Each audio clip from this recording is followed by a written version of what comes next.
feel low, you can still go. Even when you feel slow, you can still go. Even when there's no hope, you can still go. I never answer to no, man, I still go. Go, go, go, go, go, go, go, go. Brian Giles with Brian Giles MTG. And this is going to be my second video of the day. I don't know how long this is going to run because there's a lot more spoilers that dropped later in the day. And so we're going to start it off right away with Hostile Negotiation. Exile the top 3 cards of your library in a pile face down. Then exile 3 cards of your library in another pile face down. Look at the cards and turn a pile of your choice face up. An opponent chooses a pile, put that pile in your hand and the other in your graveyard, you lose 3 life. Well, this is something that we saw in the Mark Rosewater spoiler about the pile separation. So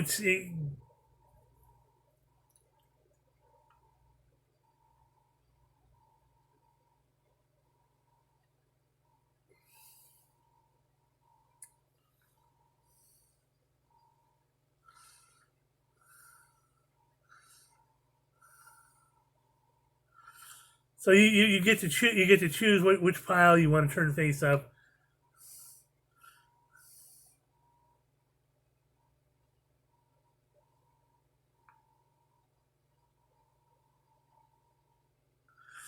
So there's definitely some funny business you can do with that. So next up we have Airlift Chaplain. Now, Hostile Negotiation, I forgot to say the casting cost, is 1 black and 3 for an instant. Sorry, it was in a foreign language and I got caught up because I had to go to the translation page. So, Airlift Chaplain is 1 white and 2 for a 1/1 human cleric with flying. When Airlift Chaplain enters the battlefield, mill 3 cards. You may put a plains card or creature card with mana value 3 or less from among the cards milled this way into your hand. If you don't, put a +1/+1 counter on Airlift Chaplain. Okay, that's different. Self-mill in white. Next up, we have Recommission. 1 white and 1. Return target artifact or creature card with mana value 3 or less from your graveyard to the battlefield. The creature enters the battlefield this way. It enters with an additional +1/+1 counter on it. Hoo-ha!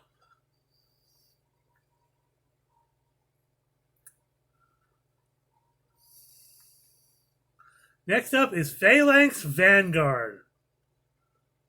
1 white and 1 for a 2/2 human soldier with vigilance.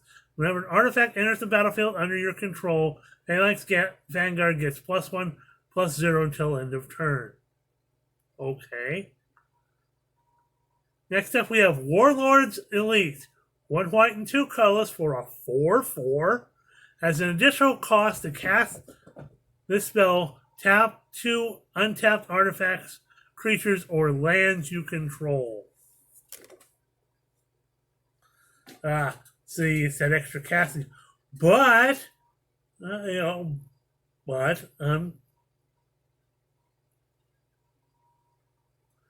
you could cheat in a 4/4 pretty well with that.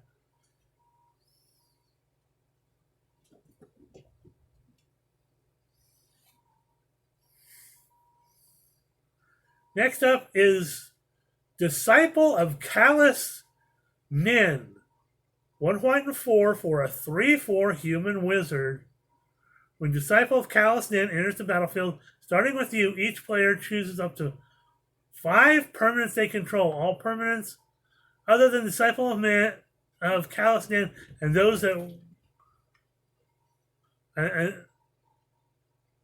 and those that weren't chosen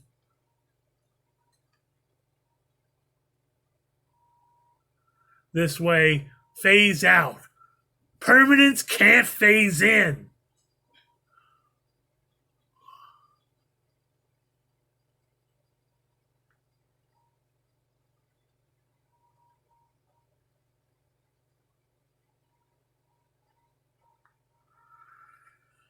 So you choose five permanents. They phase out permanently as long as Callous Nin is on the battlefield. That is, you could do some sick stuff with that. Yeah. Next up, we have Veteran's Power Blade. 3 colorless for artifact equipment. Equipped creature gets +2/+0. Equipped soldier for a white, or equipped for 2 colorless. Nice little piece of equipment. Next up, we have Erina Cavalry. 1 white and 4 colors for a 3/4 human soldier with flying.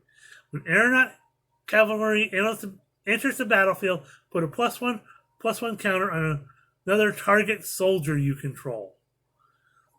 Well, we see a lot of soldier love in white, so yeah, I can see that.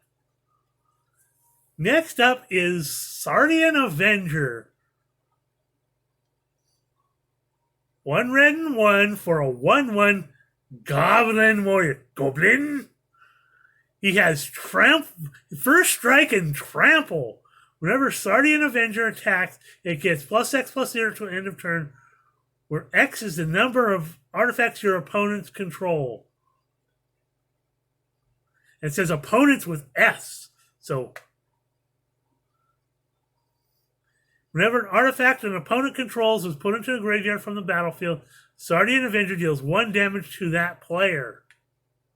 Ew. Spicy. But this is a actual commander card. It has the commander symbol on it. So this is a spicy card for a commander deck. Next up, we have Rescue Retriever.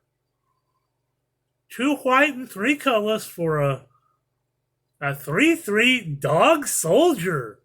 He has flash. When Rescue Retriever enters the battlefield, put a +1/+1 counter on each other soldier you control. Prevent all damage to be dealt to other attacking soldiers you control.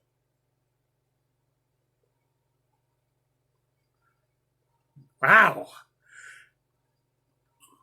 So gives out bonuses and protects your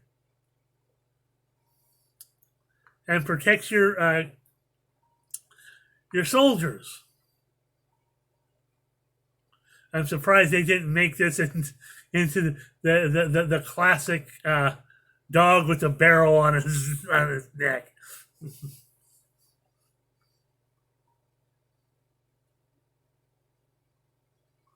But it does have a bottle in his harness. So yeah, it's kind of that theme.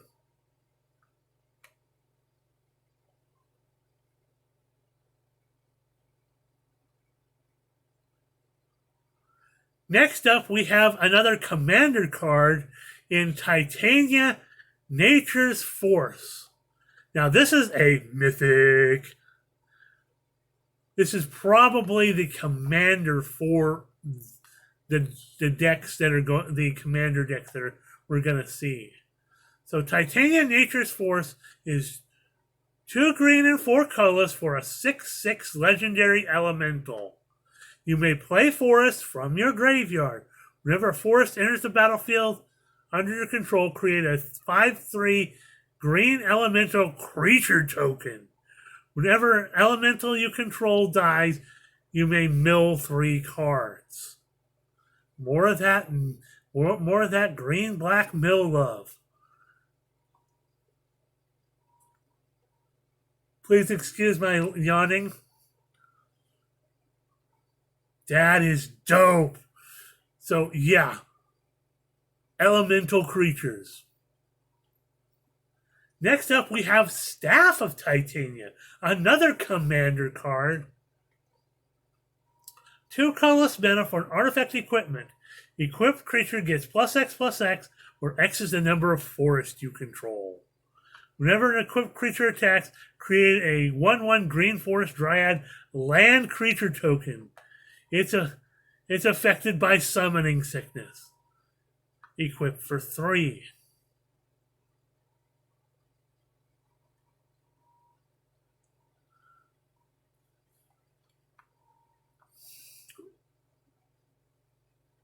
So, again, I still haven't gotten some response on that. I have to ask some rules experts about, are these actual forests that you can tap for green mana? If it is, that's another busted card. Next up, we have another legendary creature that comes out of commander decks. In Archman Drite. The Archman Drite is 1 blue, 1 red, 1 white, and 2 colors for a 0/5 human advisor. At the beginning of your upkeep, you gain X life, where X is the number of cards in your hand, -4. Whenever you gain life, each advisor, artificer, and monk you control gains vigilance and gets +X/+0 until end of turn, when X is the amount of life you gain. Tap 3 untapped advisors, artificer, and or monks you control and draw a card. Definitely very versatile.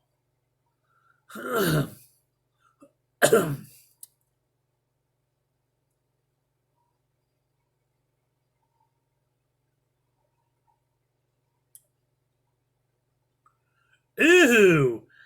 Legions to Ashes. Our next card up is 1 white, 1 black, and 1 colorless for a sorcery that reads, exile target non-land permanent an opponent controls, and all tokens that player controls with the same name as that permanent.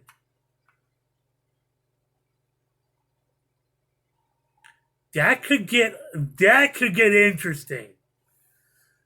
Especially if you're copying a lot of things. The next up is Terror Ballista. 7 colorless mana for a 5/3 artifact creature construct with menace. Whenever Terror Ballista attacks, you may sacrifice another creature. When you do, destroy target creature an opponent controls. Unearth for 2 black and 3 colorless. Expensive, but a little useful. Next up, we have Artificers Dragons. 6 colorless mana for a 4/4 artifact creature dragon with flying. Pay 1 red mana. Artifact creatures you control get +1/+0 until end of turn. You can unearth it for 2 red and 3. So next up, we have Woodcaller Automaton. A super duper beefy 10 colorless mana for an 8/8. When Woodcaller Automaton enters the battlefield, if you cast it, untap target land you control, it becomes a treefolk creature with haste and base power and toughness equal to Woodcaller Automaton's power and toughness. It's still a land. Or you can cast it for its prototype cost of 2 green and 2 colorless for a 3/3 version.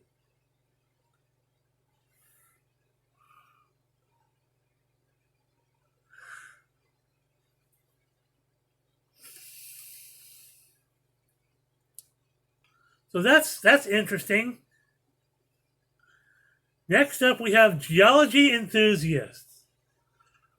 2 blue and 3 colorless for a 2/5 human artificer. At the beginning of your end step, create a tapped Power Stone token. Pay 6 colors, draw a card, and put a +1/+1 counter on Geology Enthusiasts. So it creates power stones, and you can boost it up and draw a card. Next up, we have Killzone Acrobat. 1 black and 2 for a 3/2 human soldier. Remember, Killzone Acrobat attacks, you may sacrifice another creature or artifact. If you do, Killzone Acrobat gains flying until end of turn.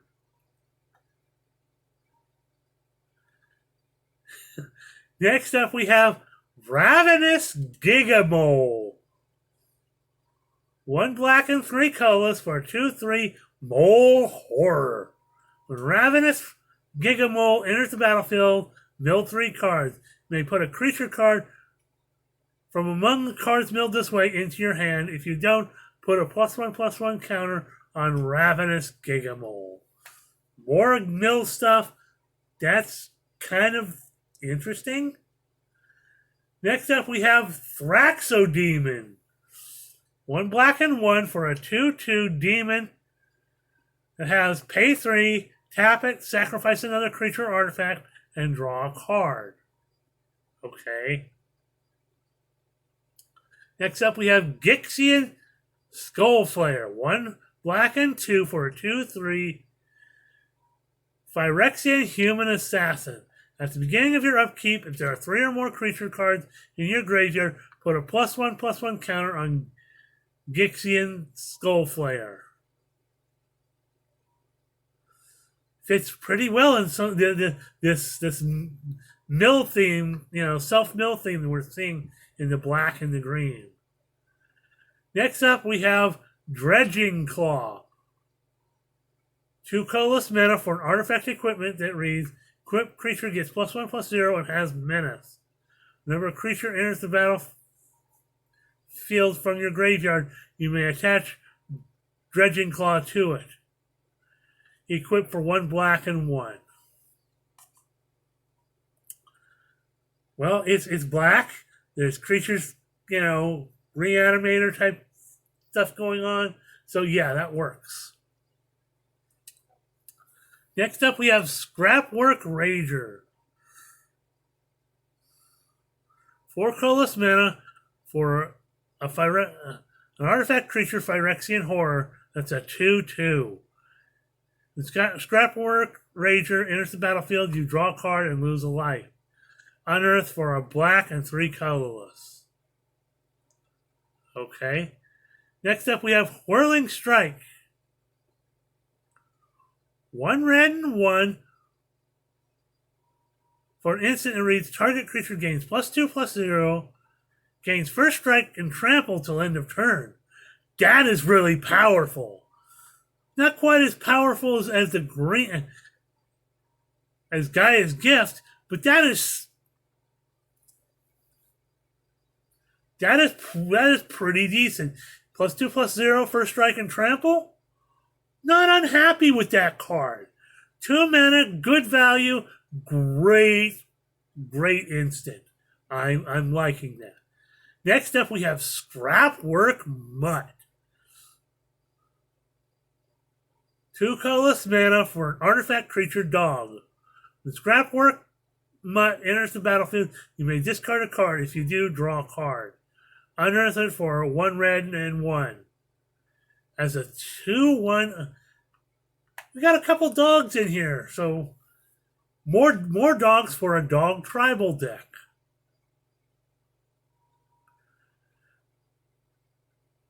So I'm going to stop it right there because we're at 19 minutes.